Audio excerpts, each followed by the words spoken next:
Religious leaders in the country have continued to weigh in on the Shakahola massacre incident and the efforts being put by the Presidential Task Force on the review of legal framework governing religious institutions in Kenya.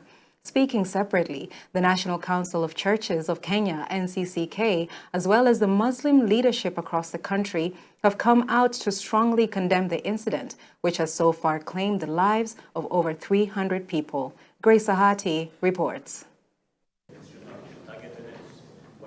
As the Presidential Task Force on the review of the legal framework governing religious institutions in the country continues to conduct public participation, religious leaders in the country have weighed in on the efforts of the government to fight religious extremism and the efforts to regulate religious institutions.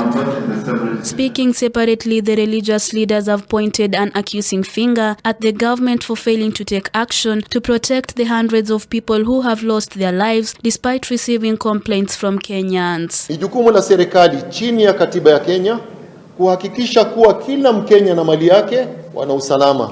Swali ambalo tunajiuliza ni kuwa muda huu wote ambapo uhalifu ulikuwa unaendelea Shakahola, vyombo vya serikali vya usalama vilikuwa wapi?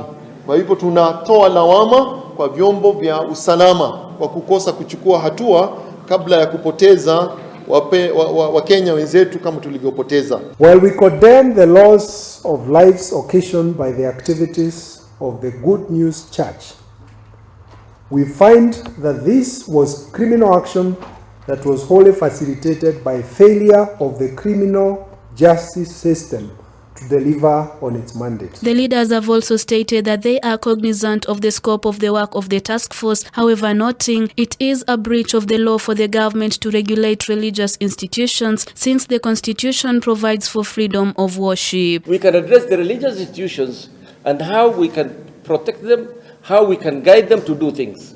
But I don't believe that it is the duty of the nation to regulate and control religious institutions and religious activity in this country, because you will be breaching the Constitution. The Constitution gives the rights to individuals to practice their faith the way they want, and you cannot control that. Once you try to control that, you are in breach of the Constitution.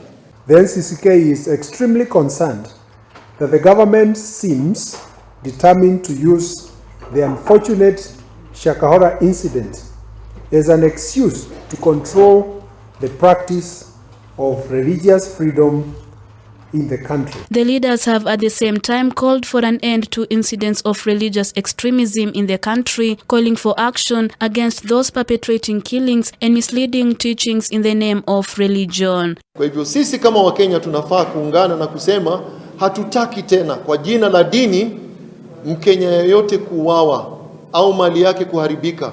Kwa hivyo dini zisitumike vibaya, na ikitumika vibaya sheria iweze kuchukua mkondo wake. Najiweka mkononi mwako wewe Mwenyezi Mungu. Reporting for Hope TV Newswatch, I'm Grace Ahati.